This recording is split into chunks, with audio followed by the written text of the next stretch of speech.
to Ask Nutritionist Deepa's whole food plant-based, no guilt-free recipe videos. And today I'm going to take a stab at cardamom infused mango millet cake. And this is going to be an interesting recipe. I'm not a big baker. I hardly ever baked, but I decided to take a shot at this and let's see how it all turns out.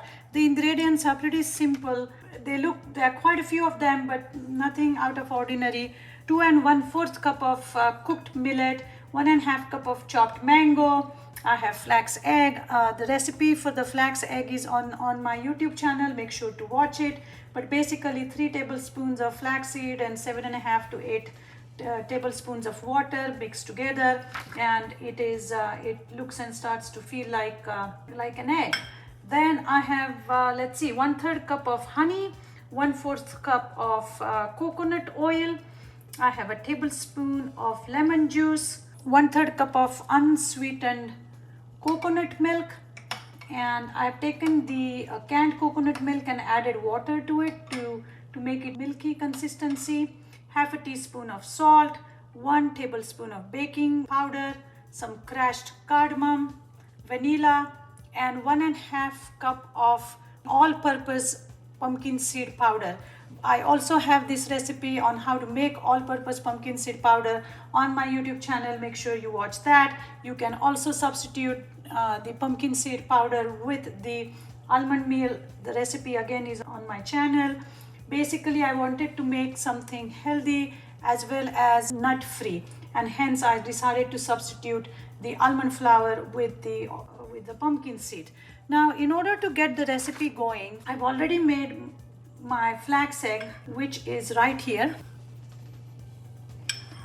And the first thing you want to do is to mix in the lemon juice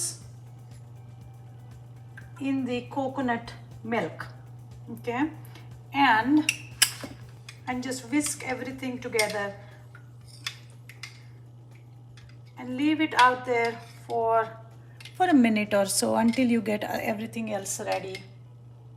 It may curdle a bit, and that's okay too. That's actually exactly what we want. And so I'm going to leave it here. I have already started my preheating my oven to 375 degree Fahrenheit, so that's going on. I'm going to use small spring form pan, which I'm going to line right now. And now what we need to do, start mixing some ingredients. So we are going to start combining the first set of ingredient, which is your flax egg with this honey. You can substitute honey with maple syrup, and I'm going to add the melted coconut oil in it. Now you can make this a completely oil-free, fat-free recipe by substituting the oil with applesauce, and this is going to be just perfect if you decide to do that. And to this I'm going to add the coconut milk, which has been mixed in with the lemon juice, and in goes that. Couple capfuls of vanilla extract. You can always adjust the vanilla later, and you are just going to mix it together until it all comes down where you don't see oil is being separated on top.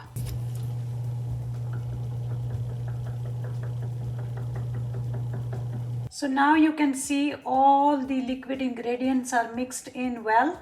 I don't see oil separating out on top or any other ingredient clumping together. This is how your consistency should be after whisking everything together for a minute and a half to 2. So now let's start mixing the liquid with the solid ingredients. I have 2.5 cups of nice fluffed millet, which has been cooked and cooled completely. To that I'm going to add this liquid mix of flaxseed egg and coconut milk and oil and honey or maple syrup, vanilla, all that good stuff. And just blend everything in until the liquid is evenly mixed in with the millet.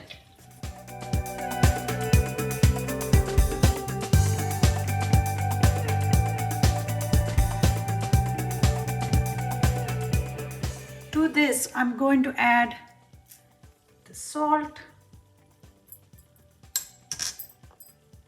and the all-purpose pumpkin seed powder.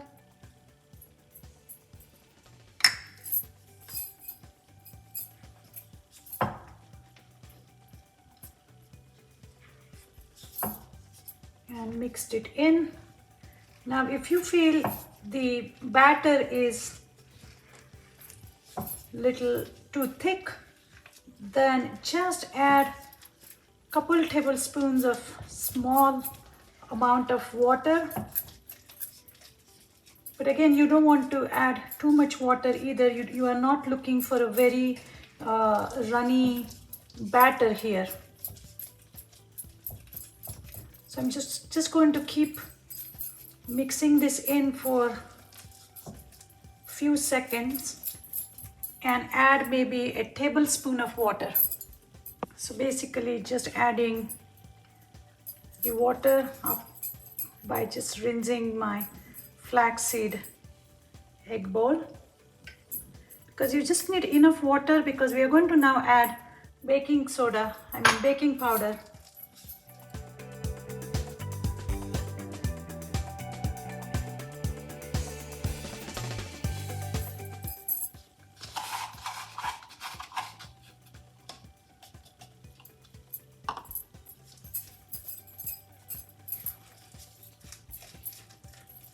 It smells really good.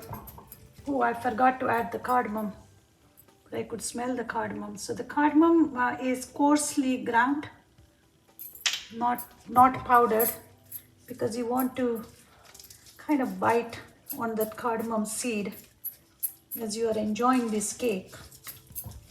And the flavor of mango and coconut and everything is just going to come together really well. And now to this, I'm going to add the last ingredients, which is the baking powder.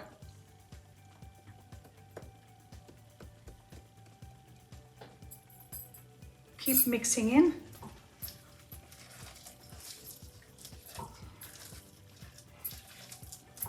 And like I said, the dough doesn't need to be too wet, just enough.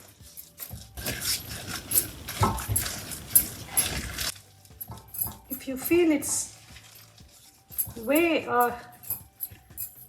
too tight, then like I said, just add 1 tablespoon of water at a time. No need to make it too runny. Now I'm going to put this batter into this small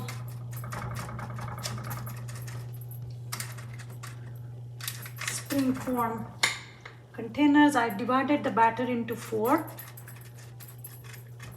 because I just want to make small cakes. To tell you the truth, the hardest part about this recipe is to lining the containers, the small containers, with the parchment paper. That was a pain, I must say. And now I'm going to add the mango pieces on top. I want to be generous with the mango.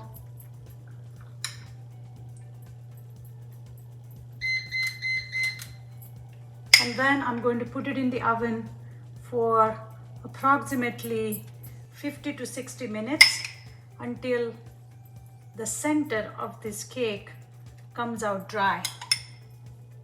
So I just checked to see if this cardamom infused mango millet cake is done or not, and it is done, because when I insert this little needle in here, it's coming out clean. Now it's extremely important that you allow this to cool down 20 to 25 minutes in the container itself before serving. If you just want to make sure that it has cooled down quite a bit, and then it will be ready to serve. As you can see, it looks absolutely beautiful. I can't believe I actually baked something. I'm not a good baker, partly because I don't like to measure things. So nonetheless, it's smelling wonderful in here. The cardamom, the mango, the vanilla, everything looks like has come together, and this is a wonderful dessert. So I'm going to allow it to sit here for 20 minutes and then come back and see what happens. So I allowed the cake to cool down a bit, and I'm just going to drizzle a little bit of honey on top just to give a little bit of glaze. That's all. You can completely skip this step, but and now moment of truth. Wish me luck. So it's absolutely delicious. It has right amount of sweetness, and it's moist, and it has really good flavor. And you can probably lower the next time. I think I'm going to lower the oven temperature to 350 and allow it to cook on a slow at a slightly low temperature. But otherwise, this is a good recipe. I'm glad I tried it. I had lots of fun. I hope you will try it. I just tried this dessert, and it's nice and moist inside.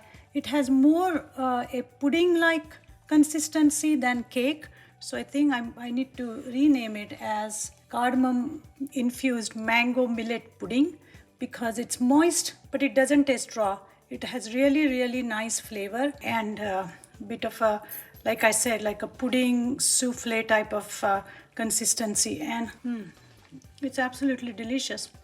So definitely a recipe worth trying. I hope you can try it as well next time. Maybe I think if we make the batter a little bit on a drier side, it will be a little crumbly, like similar to cake. But as is, it's very good, and something new I tried and I enjoyed it very much. Thank you, and talk to you guys soon.